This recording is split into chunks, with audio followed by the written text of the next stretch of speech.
So today what we have is actually, very interesting entrepreneur in the world of the art world.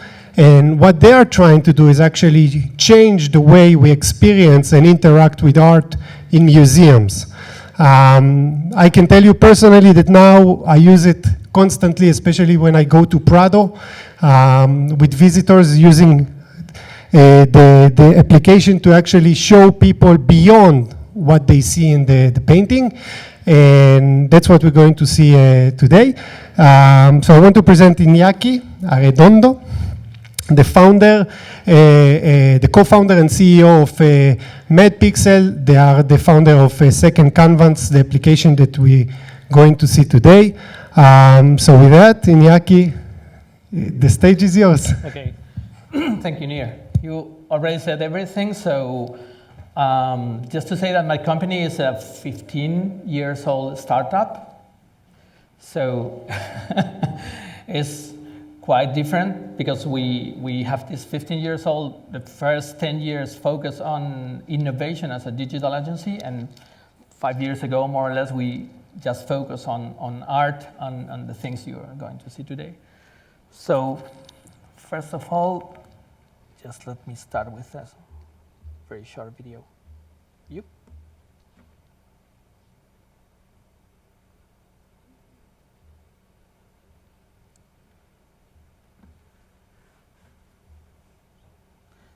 You guys know the demo effect?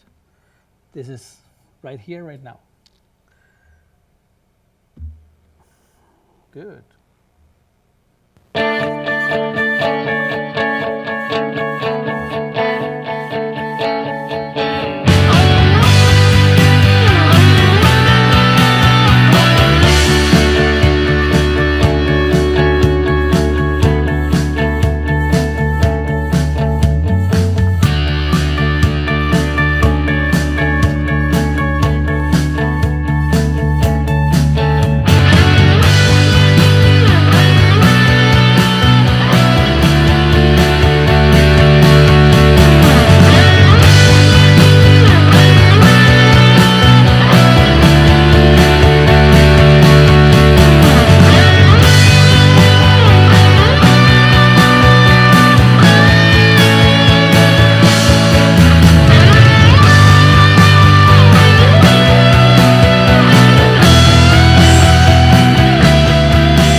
Okay, how many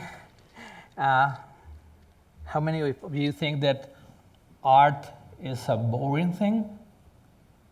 Hands up. Any?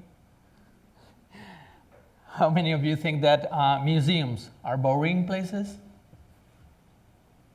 Just one person? I don't believe you. Guys, but okay, it's okay, perfect. So everyone here is deeply concerned that art is a thing to enjoy, discover, and others. So it's a good start. But that's not the situation for everyone. Most of the people think that art and museums especially are not as very connected sometimes. And even thinking that art could be something interesting or some kind of art, museums are, the perception from normal people is that museums are a little bit boring. So what we try to do is connect the feelings that the artist had when create an artwork with the feelings you can have when experience that conversation with the artwork. This is an example. You know, this painting is a very well-known Bosch Garden of the Earthly Lights. And what are you going to see now is a combination of technology to create super high resolution images of artwork. It's what we call art gigapixel images, together with the second canvas platform, what allows us to have this app and enjoy this way. So what's the difference? Okay, this is the kind of thing we have in a normal art book for students in primary school, okay? And they have a lot of text, and that small thing saying Bosch was a genius, and this is amazing, impressive, awesome. And kids say, okay, next. So what's the difference? The difference is that with this gigapixel image, I can focus on the whole thing, but I can also focus on different scenes. Okay. Like this scene. Okay, so I can discover the characters or different things here, but I can go deeper and focus in just one thing. And this is really important because the rest of the painting doesn't exist right now. For me, it's just like this small element. But I can even go deeper and see the crackle of the painting. I can discover the brushstrokes. So I can learn from that technique and all things. So with such a painting, I can start exploring, and I probably need the whole day to explore this painting this way. So for example, as we have Emma there, is the youngest participant today. Emma, where are you? Yeah.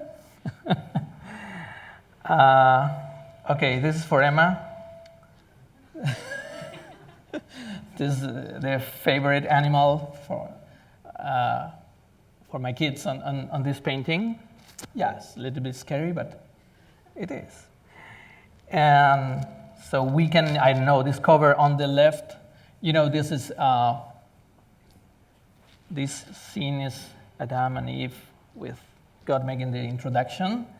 But in the center, in the geometrical center of the table, we have this, with a lot of symbolism about evil and about all the things. But if we go to hell on the right, we'll go to hell just for a minute. We will be back. We can discover things like this door, which is one of my favorite places on this painting. And you can discover things like, you see that's hell, things are burning, is hot, and is dead. But the lighting coming here is more cold than hot. Why? I have no idea. I'm not a curator, so I can speak freely because I can say whatever I want. For example, maybe Bosch is trying to say that death is paralysis, is cold, is loneliness, is... This is an interpretation. But any one of you can have a different interpretation for this door. But it's interesting to just take a look at this people here and see this lighting. And you can discover tones and tones of different elements, like this one, who is impressionate and who is... Okay.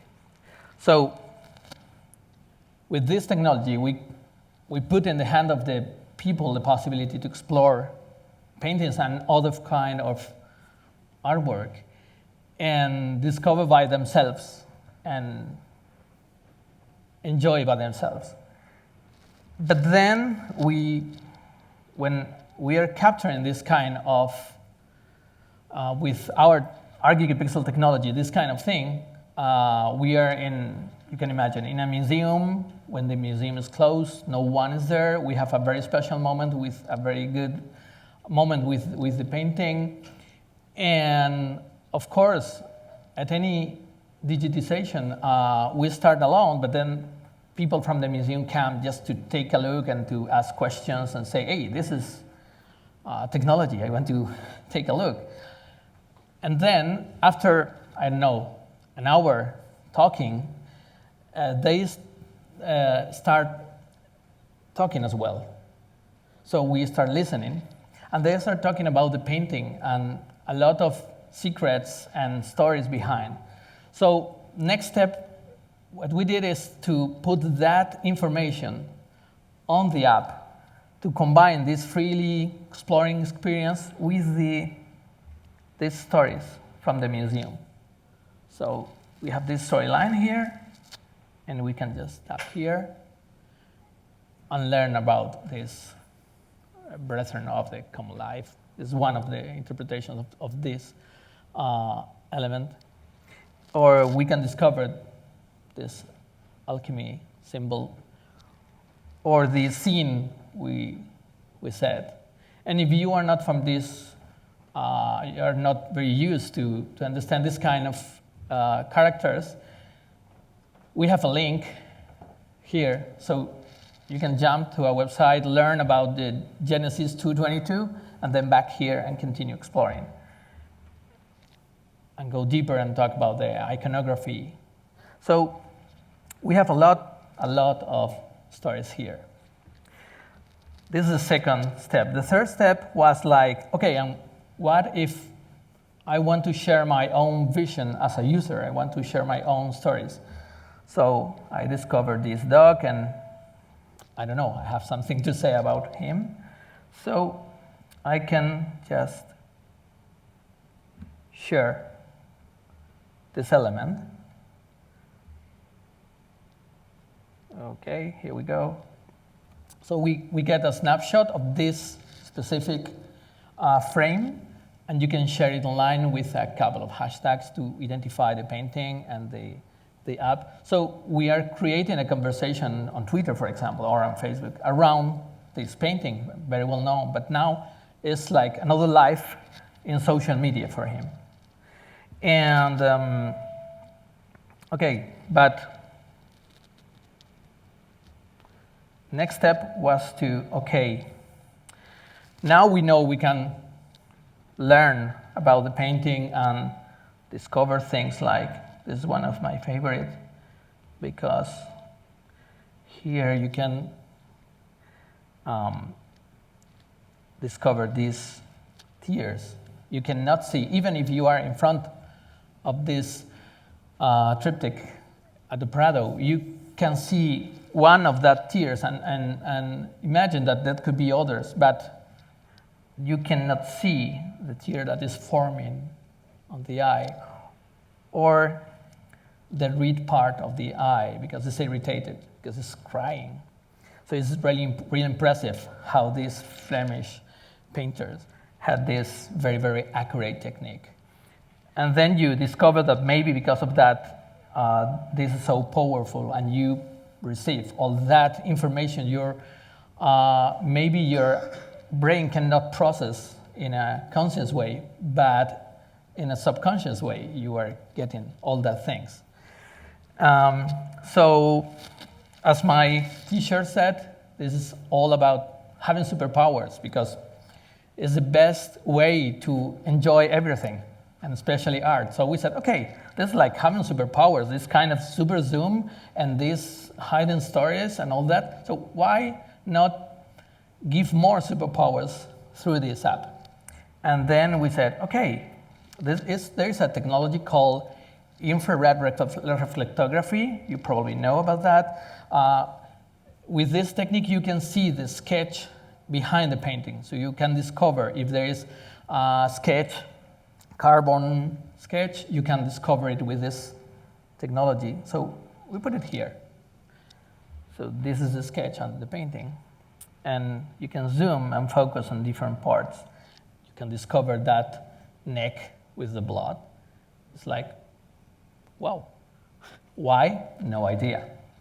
Or you can focus on this guy with these speckles. They're not speckles. This is what they call a pentimento. It's a change the artist did, Van de Weyden, on this painting. And you can compare with the normal view. So this change is that this guy was taller, or the opposite. On the final version, the guy is taller, and those speckles are the eyes. It's the sketch of the eyes. And you see the sketch of the head change. And of course, we said, okay, but museums have other things like X-ray. So we can put here together the X-ray vision. So you can see the support of this artwork. You see the metal, and this is wood. And you can see other things, a lot of things here. Okay. So, then what we did is, okay, what could we do with other kind of things, not just paintings? And we explore a lot of possibilities, and now we can digitize with this technology ceilings, tapestries, facades, mosaics, almost everything in 2D. And we started to do that with 3D objects, but not in just in a vectorial 3D, which is the most common, but also with photography. So we can have the real thing very accurate with very high quality. And what we did is, this is very common, so you can rotate it, but you can also explore it. Okay. And the rest of the superpowers are working as well. So you can go here and learn about the internal laws of this, or about the hood and the way it is, let me see, it is preparing the Basque Country with this cat, for example. So there are a lot of stories here. And of course, I can also look for my favorite point of view and share it in the same way. What can we do with other things like this? This is a facade. This is from Salamanca, you know, it's quite close. It's a very well known because it's a facade from the university, and it's a very well known story about if you find on your first year studying there, you find the frog on this facade, you will be lucky with your career, with your studies, and your life. So everyone knows where the frog is. So now for you, okay, and the frog is, look for the school, and the frog is here. You see the frog? Okay, you can now go to Salamanca University. But there are a lot of things here that even people studying there don't know about this facade. Because you can see these elements closer to you when you have your point of view on the street. You can see this, the Catholic kings. You can discover these other elements, like, well, quite strange, but okay. You can see the material levels, what we said. So it's the same thing with a painting with a brushstroke level. We said here material level. But you can go up and see other animals, more scary. You go more and more. You start discovering strange things.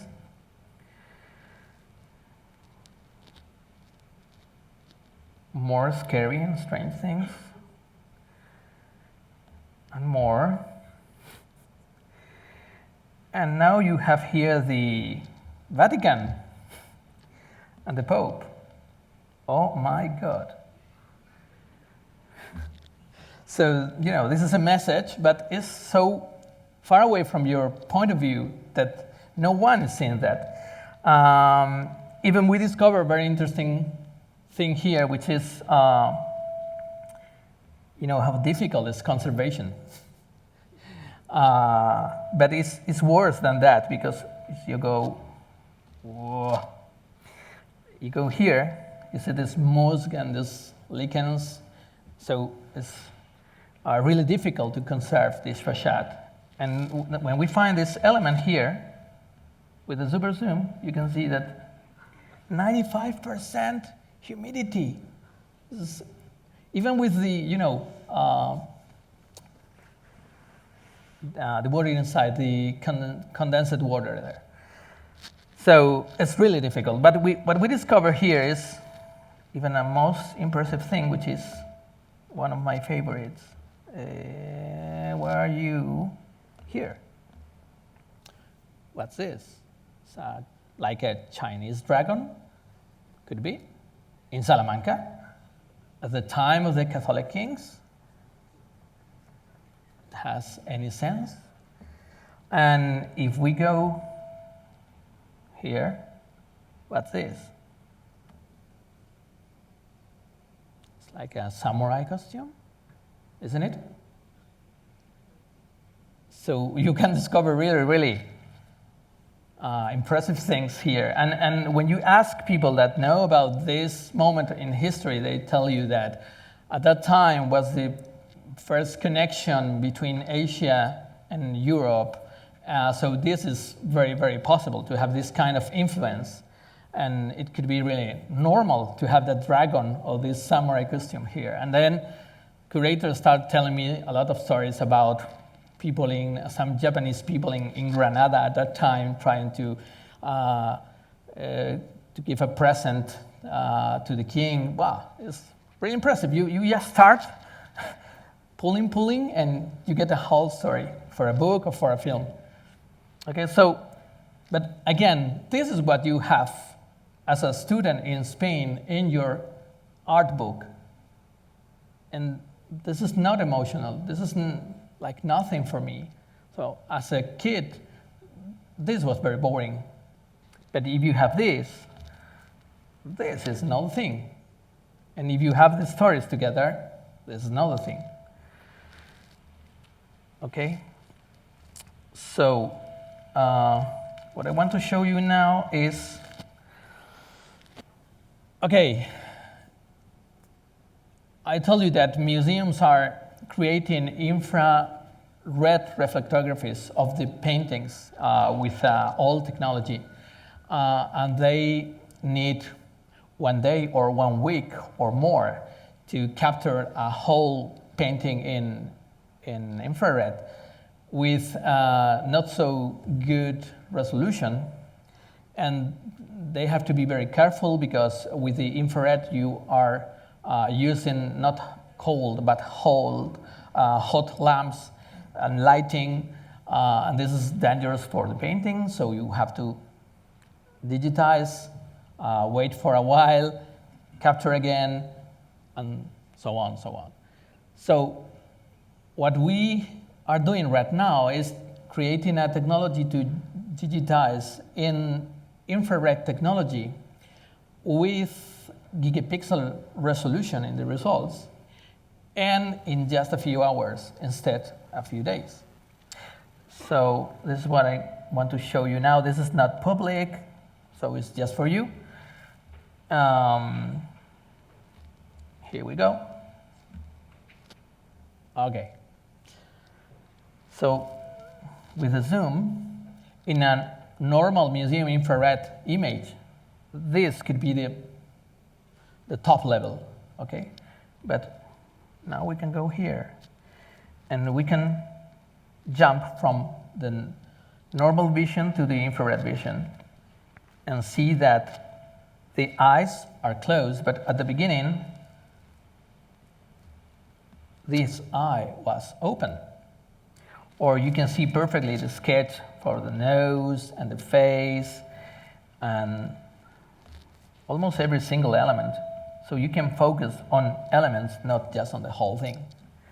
And again, tell more stories, discover about, I don't know, that the artist is not a designer who previously decided what to do and then the execution was perfect. It's a creative process before, during, and even after.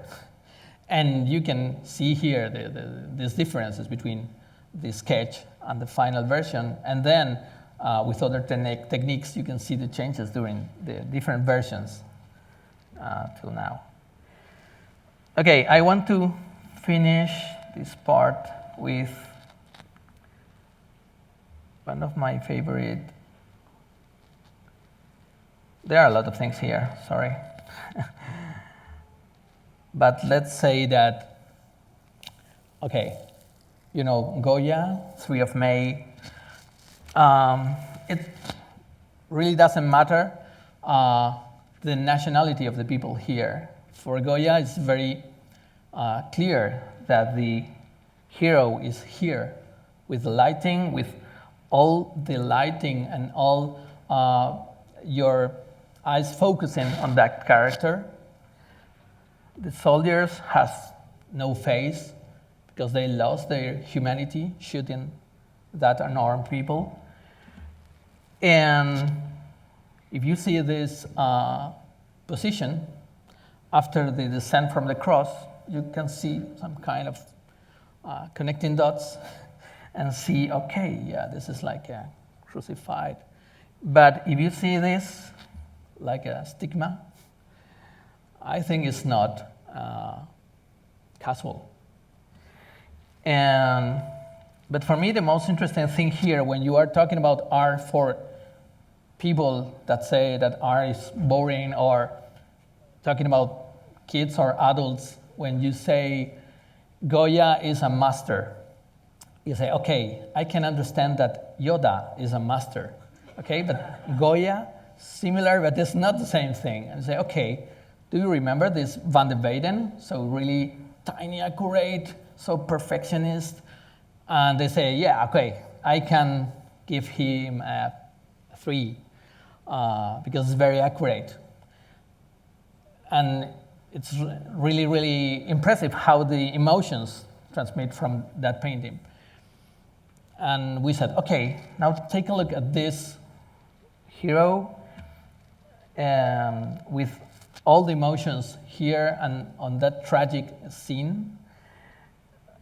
Everything is focused on that guy. Everything is focused on that look, on that eye. And if you go further, we see that this eye is just 1, 2, 3, 4 brushstrokes. So Goya is able to create this kind of motions with just 4 brushstrokes. And when you compare this with the Flemish, you say, okay, this is really a master. Now I believe that Yoda is behind Goya. Okay, thank you. Don't worry.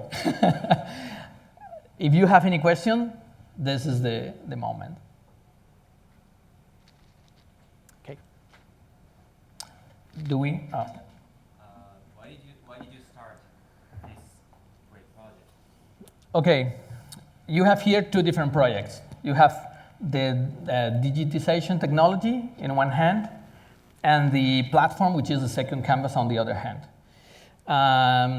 We started the digitization because at a concrete point, when we were an agency focused on innovation, one client said, could it be possible to have the Google Maps, Google Earth experience with art? And we said, okay, give us some months and we will be back. And that's the result. And then, after that experience of capturing in different places around the world, we discovered that it's not enough to have the image in very good quality. You need, from the user point of view, a platform to discover, to enjoy, to share, to read the stories, to, these superpowers. But from the point of view of the museum, this platform, this Second Campus platform, is a way for them to control everything you see on this app. So these stories and other things I'm not showing right now, they can control online by themselves. So it's a very useful tool for them to do it everything alone and create this experience by themselves, not having to call us and say, hey, change this or that. They can also even upload their own images in HD. You don't need to have a gigapixel image or a super HD image. Just with a normal but big and good quality HD, they can start tagging and creating the stories, for example.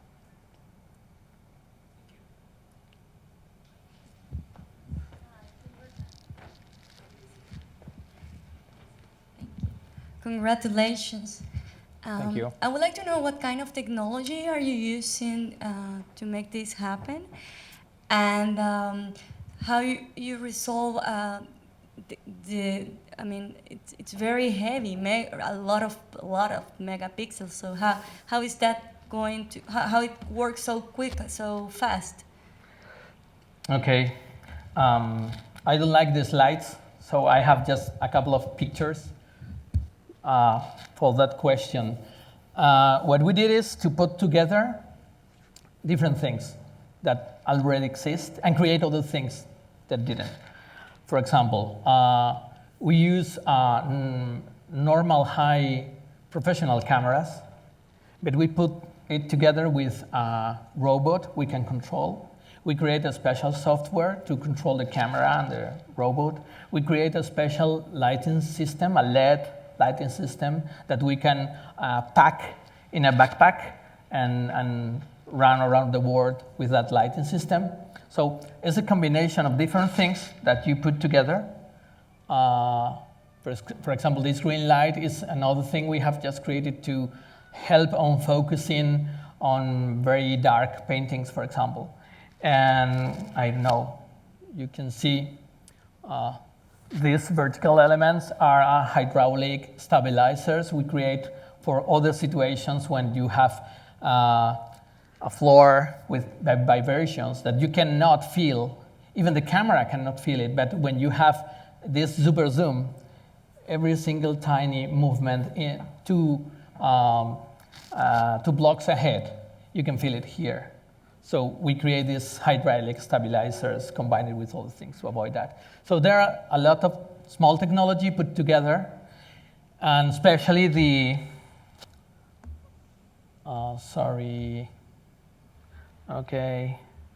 especially the software, for example, we create to control the whole session, to have a preview of what we are doing, to just check this image and repeat, because the process is like that. We are taking tens or hundreds of shootings, and then we put all that images together in one super big image. So a good explanation could be this. This is like one shooting with a professional camera, an HD camera, and this is zoom level you could have on a Second Campus platform to tell stories. Then we have what we call Super HD. It could be 25 pictures or 50. Just an example to say you can have that zoom level with this like small gigapixel image, and with a full gigapixel image with hundreds, sometimes 1,000 or more, you can have these results. No, it's a similar thing because GigaPan is like a tripod with a robot, a small thing for panoramas. So what we have is more complicated, but it's the same idea of collecting different pictures and then putting together. Okay.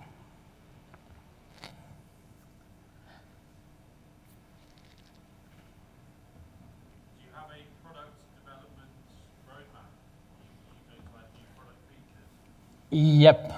Yeah, what I can share is that right now we have we have not launched the first example of the infrared gigapixel images, what you have seen here, but it will be very, very soon. Second, there will be a new version of Second Canvas platform around the corner. And until Christmas, we will have several launchings of different Second Canvas from different museums internationally. Would it be possible to take publicly available data and create a geolocation app for tourists, so when they're walking around exploring somewhere, they can get notifications telling them about which artists have painted landscapes from their location, and then they can pop it up and overlay it? Sure.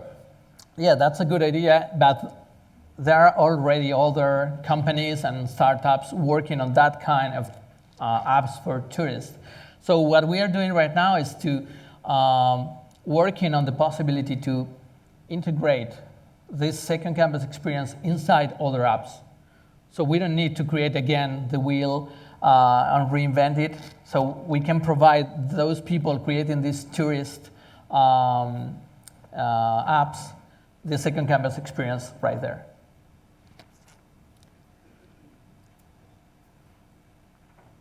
Can you analyze if people use Second Canvas in front of the artwork or when the artist is not there? Yeah, we say that there are three main places to use Second Canvas. First is home and school. And it's not the museum. This is a mistake. My friend Nir performed that mistake at the very beginning. Because when we think about art, we think about the museums like a physical place with a physical thing, and this, what we call the my treasure syndrome. But when you have this in your hands, you can think about the museum, the piece, the artist, and the people everywhere. So first, Second Canvas is created to enjoy at home for those people who are not able to go to the museum and see the physical object. It is also you can imagine, because of my words about kids and about schools, to be used at school. And we even have a special button we call the teacher's button, because you press it and you have the gigapixel image on the screen, like now, but the stories are keeping for the teacher. So the teacher can enjoy with the storytelling while the students are just seeing the gigapixel and listening. And the very last is at the museum. And what we said at the museum is that people is having what we call an enriched or augmented experience. Because you can be in front of the Descent from the Cross or the Goya 3 of May, and you can see the physical thing, and the people behind you have the same experience, but you have the storytelling, you have the super zoom, you can discover that 3 brushstrokes eye, you know a lot of things, and you enjoy a lot. The last 2 times I was in Prado with a group having a private tour. The guards at the Prado said, "Please, be quiet." And the people said, "That's cool, we are enjoying too much." We are at the museum enjoying too much. This is a new experience. So yes, we can see how they use it, because we go to museums from time to time. This is another Second Canvas app for Fundación Telefónica. And they even put together the app with the physical object to have these superpowers in place. And we take these pictures seeing how people interact with the objects.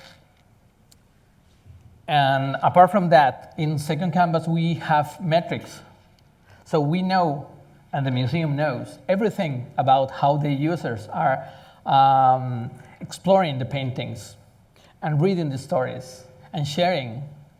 And one thing I can share with you is that you can expect that people could share on Facebook, Twitter, Pinterest, Instagram, etc. But what we discover is that people is sharing one-to-one as well.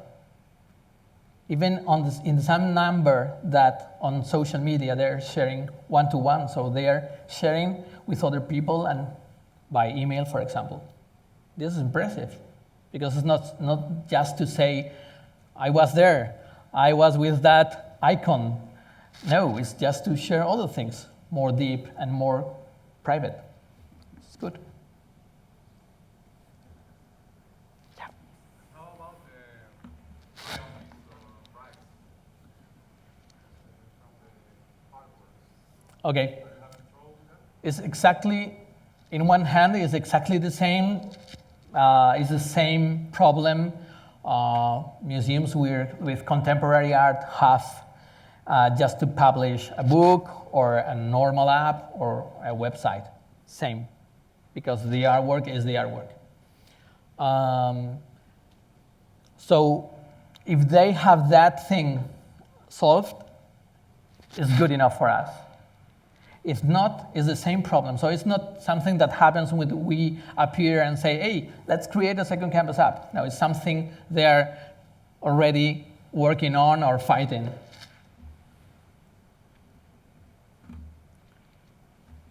How much time do you need from capturing, digitalizing the artwork to get it into the app?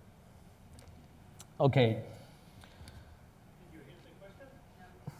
Repeat the question? Yeah, how much time do we need to, from scratch when we start and capture the image to process it and have it ready and upload it to the second Canvas app? How much time? Okay, it depends on the artwork. Some capture sessions are about an hour and others are about 8 hours. And some special things like ceilings and other very big and complex things, we probably need the whole day. Then the bigger the image is, the bigger the time you need to complete the post-production process. So anyway, we're talking about hours and days, so no weeks or months. And then everything is ready to put that super big image into second Canvas. So we have prepared a process to create a pyramid of images in the way all the maps apps work right now. So it's very quickly.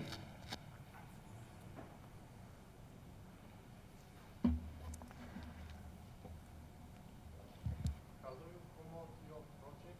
And I want to know, is it difficult to get permission for photographs of painting in some museums? Okay.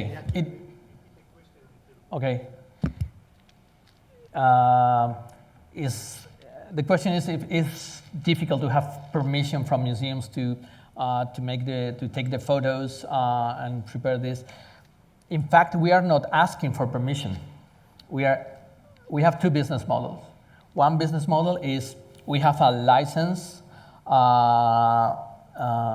plans, so they can ask for a second Canvas app with their own images. And together with that, they can ask us to capture 1, 2, 3, 10 of their most well-known masterpieces with our gigapixel technology. So they ask us to do that, so the permission is very easy. The other option is what we did with the Prado, for example, is a revenue sharing model. So we are putting together what we have and what they have, and we have a paid app.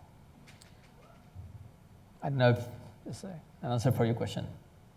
Okay. Okay. Yeah, let's go. I guess this must have been quite expensive to build. So did you have any private or public investment to actually do it up? Yep. Well, I think it's better we will repeat. Either I'll give the microphone. So the question was if he got, how he got the investment for this kind of for project, right? Normally, art projects have challenges to get financing. Yeah. So what your Yeah, this is the key thing. Because, art is not the best place to invest in from the point of view of a startup. Because it's like, okay, there are not so much money in museums. So it's really difficult. It's really difficult. It's really hard for us. What do we do is to, we don't have right now investors. We are avoiding that. Probably someday we will need it. But right now we are trying to, if we have our own money after 15 years working as a company, this is the difference. If we have just 2 years experience, for sure we need an investor. Right now, we still, and we can have our own roadmap, and we don't need to think about this or this or this actor putting money on the company. We just need to go straight ahead with our roadmap. So the most difficult thing is to find a museum with money and with enough open mind, because for the users it's very clear. You show this and every single user say, I want this on all the museums in my country. Even people hating art is always telling me, wow, I want to go to Prado now. But what I'm saying, but from the museum's point of view, it's not so easy to understand that this is what people is demanding. And they said, okay, but take it easy. We have centuries. Your company is 15 years old. It's like a baby just born for us. That's it. So, and if you want to do something in 2 months, for us, it's like 1 year or a year and a half, and that's completely true. Some of the second canvas projects you will see this winter were born 2 years ago, when we just started. And it takes 2 years for them to involve the people to decide to go ahead. So it's dramatic. But on the other hand, we are working with art, and we are working with these impressive and marvelous things. So, it's a balance between the happiness you have working with this and changing the art and the education and the tourism world, and fighting against dragons and other things. But there are also people inside the museums, working inside the museums, trying to do different things. And they are really happy when you appear and say, we want to innovate, but in this concrete way. And they say, okay, I will fight for that. When we find that people inside the museum, we have a project. Surely there's a business model with the gigapixel feature for art insurers. If you have a priceless work of art, you're documenting every payment, right? Of course. The problem is we are a tiny company. We are just 15 people, and we are focused on second canvas right now. So when a museum or a third party or anyone asks us to digitize in gigapixel with our technology, we are very happy. But of course, this is an unexplored world we have there. And several times we have different conversations with that people about could be interesting. Even when you are going to sell a painting for this amount of money, it could be interesting to have a gigapixel image to show what are you going to sell before you are selling it. Or even have one version, 1 gigapixel image before a restoration process and after. And with our multi-layer system, compare both. But sometimes this is really delicate, because it is really delicate to, when you try to go inside the Goya's soul and spirit and discover his feelings, some people said, okay, this is private. So you can go right to this line, and you are going too far. So imagine when you say that you're going to show this super tiny detail of a restoration, it could be great for the restorator. It could be fantastic to show his, her work, or it could be a problem because, you know, anything is perfect. So there are also mistakes and tiny things, and everyone is a perfectionist on the artwork. So sometimes it's a problem that you have so accurate and detailed technology. Couldn't it actually be possible to create a tool for restorers that guides them every step of the way as how it is now, how it needs to be, and it can tell them every procedure they have to take? Yeah, from the point of view of technology, is absolutely. In fact, some restorators and curators are using our apps for their daily work, same as teachers. The problem is when there are other things on the way you need to solve. Iñaki, Google has an app about this, Mm-hmm. and they are trying to do something similar. Have you talked with them? Are you working together? Because they are digitalizing so many things and with megapixels also. So. Gigapixel. Yep. What I can What- say is that yes. You heard the question? Basically, the question was Google now developing their own kind of art application, and the question was if they are collaborating or talking, maybe to work together. But I'll let you answer it. Yeah. Yes, you also talk about digitization, and you said they are doing the same thing. So do you know each other? What I can say is yes, we are working together. A lot of things you can see on that project is digitized by us. But that's all because it's a Google project, so they are the only people allowed to talk about that project. So, enough. On that, I will say that that's something that known that the Google Art project actually started by a Spanish girl that had the idea, and yeah, from that, Next question. yeah. I was But wondering, yeah, we have a good relationship. Hi.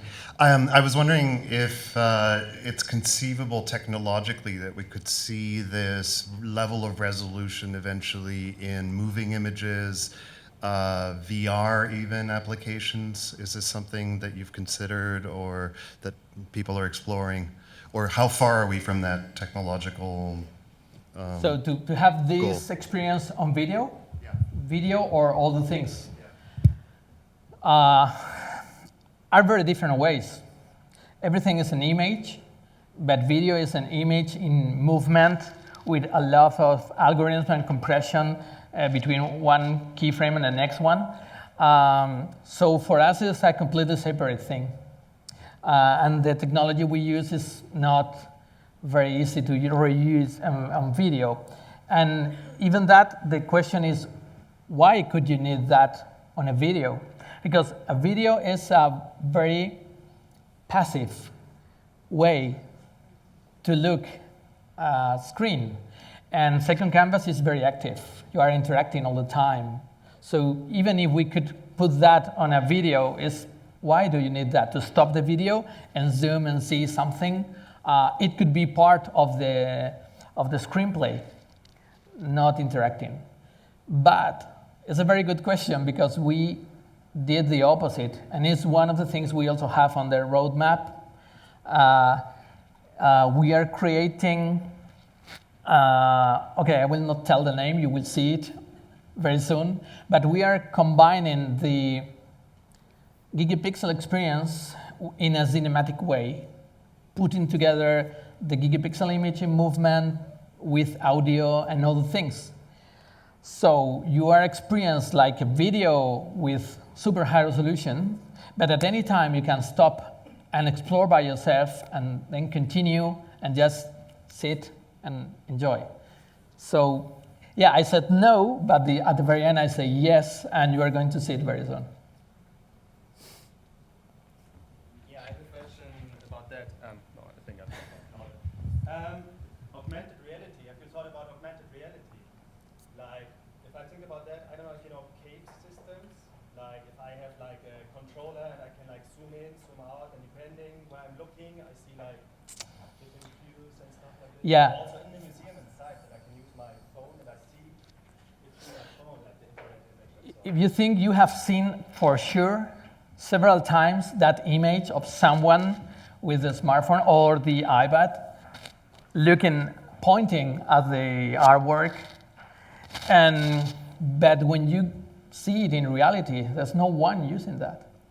So it's very spectacular for a film, for a video clip, and for us at MadPixel as geeks, of course, we investigate on that, and the result was, yeah, it could be really impressive to just identify the painting and start a gigapixel experience with all the information around.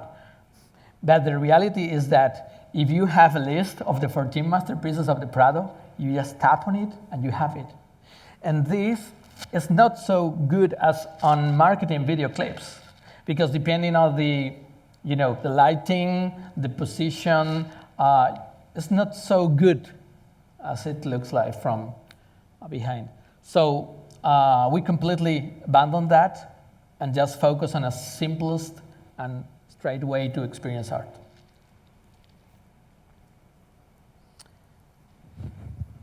More questions? I'm wondering, I have a question for the audience. Normally the audience asks questions. What do you think, or what do you discover after you saw the application? I mean, I guess the majority were in Prado over here. And, seeing the descent from the cross before the application and seeing after, I know for me it was very, very impressive experience to actually stand and understand the level of details of the painter. And I wonder, what did you have experience? I saw someone raising some over there, the hand. Nir, I also have a question for later, for the public.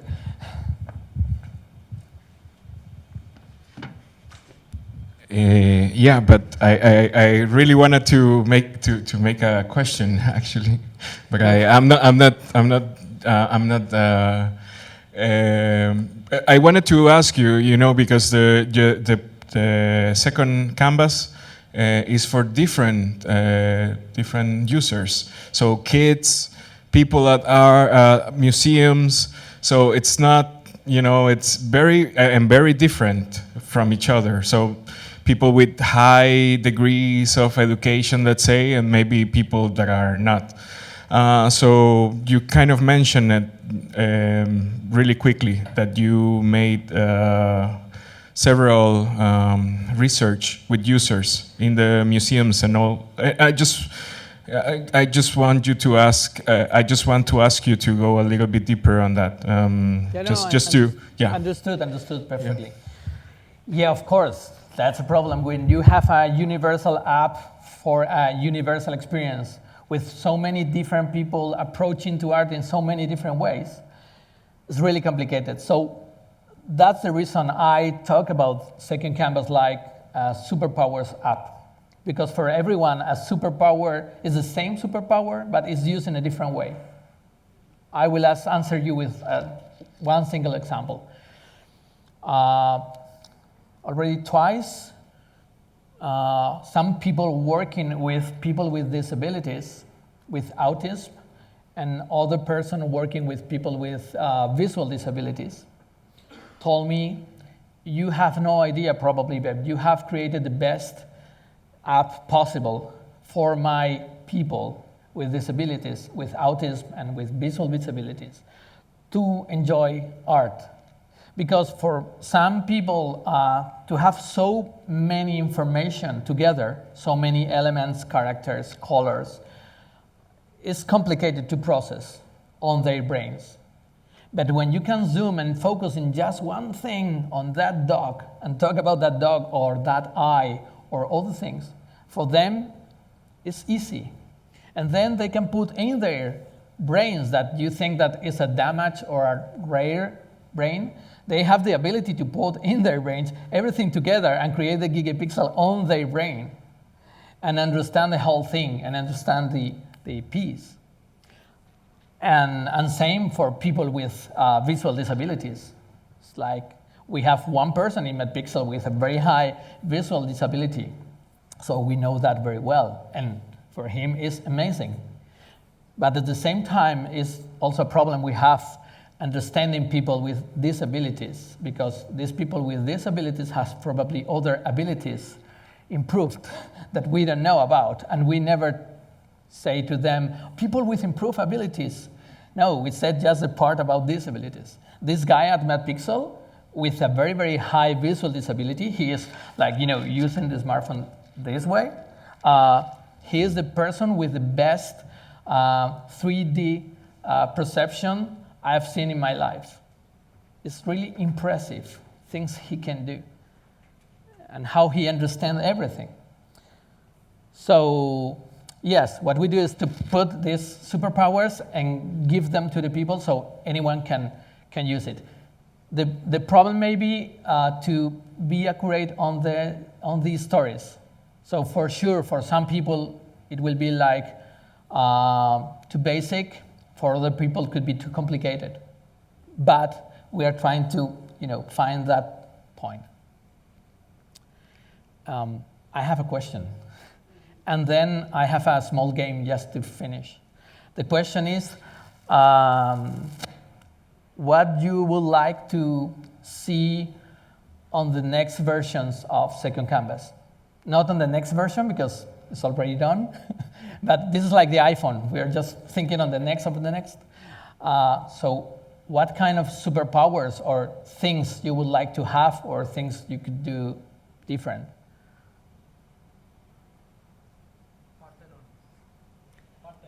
Parthenon. Okay, so we're talking about content. You would like to see the Parthenon on that technology? Yeah, sure. Yeah, because also with Parthenon is similar to the facade of Salamanca. We have done a frieze in Greece at the Parthenon, and it's very interesting how to take it to life in this resolution. We'll see. What about giving us the possibility to do a remix? That you can play with the megapixels to create your own work, like. But with parts of the images, with the characters, so you can put one menina in the Garden of the Early Lights, for example. Like what do you call this stuff? Like a collage. Mm-hmm. Working with different zooms and different selected pixels, and there are artists that are doing that, but in an analog way, so you can give everybody the possibility to do it. It's a very good idea. And you are not the only one having that idea. So yes, thank you. I agree. You are talking about superpowers, and I wonder if what the superpowers you are talking about are focused on vision. Do you think that the paintings are only related to vision? Of course not. I mean, when I see a picture, I hear sounds or I smell different things. So, do you think that it's very limited, this vision of art? Of course, there are all the things we could do, but it's not always from our point of view. We are working for museums and for the people. And sometimes for museums, this is a catastrophe. Things like that. For some museums, it's not. For example, the Thyssen Museum, we have another product. I will not talk about this today, but to create interactive publications. And they use it to create digital publications of their exhibitions. And on that publications, they put a Spotify list of these songs related to that exhibition. So there are people working on that. But for us, as we are touching so close the artworks, and that's the soul of the museums, we are doing the other way around. For example, this new feature that we will release, combining this audio and gigapixel image in a cinematic way, is an approach to show that what you are hearing is also important. But putting together all the things could be complicated, because it's not like I have an idea, I think it's a good idea, I have some user testing and it's a good idea, some museum testing is a good idea, but then you have the barriers at the museum that it's better not to go that way. So let's see in some time when like Thyssen, sharing music together with an exhibition is something normal, then we can put it inside Second Canvas. We cannot fight on every single,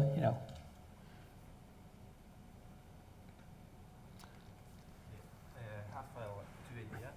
For example, I would love to see related content.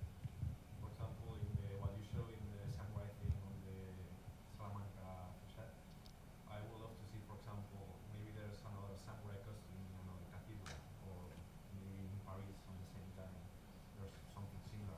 So seeing that relationship would be really cool. And also materials and tools. For example, if I'm seeing the Bosch, the drawing, clicking on somewhere and seeing what pigment he used for that, or the brush stroke for what brush Goya used. I think that would be really cool. Okay, because Yeah, the question was that if they can do they can relate, for example, sites, like the sites in Salamanca to other sites in other countries, to find kind of relations between what we see in Salamanca to something, in other place. And the second question was? about the pigments. Yeah, for example, tools and you're seeing a picture from the Bosch, you click somewhere and you're seeing, for example, what pigment he used. Okay. The second question was, can we zoom, for example, on a part of a painting and then see which type of pigment Bosch used to paint it? Okay, you already have that as a tool for museums. The point is if the museums are using it. So starting from the end, on the descent from the cross from Van de Weyden on that Second Canvas Prado app, one of the stories is about the lapis lazuli. So the color and the pigments used at that time, and you have a whole explanation about that. So this is done. But on Second Canvas, you can tell these small stories related to details on the gigapixel image with text, but also with video. So anyone can put a video explaining the technique or how to create the color with the pigments. The point is that this is a hard work for the museum to prepare that, but it could be done, of course. And the first question, we are half the way to say yes to that question, because on Second Canvas you already have related artwork. So if the facade is not published, so not that example, but with the other things, yes, you have related artwork. So if you go to the Prado and you see other Bosch or other Goyas or other things. But yes, it's a good idea to link not just to other gigapixel image, but maybe from one detail to other detail, to compare these two eyes and compare in life with the Van de Weyden eye, with the Goya eye, just with a tap, and compare both, of course.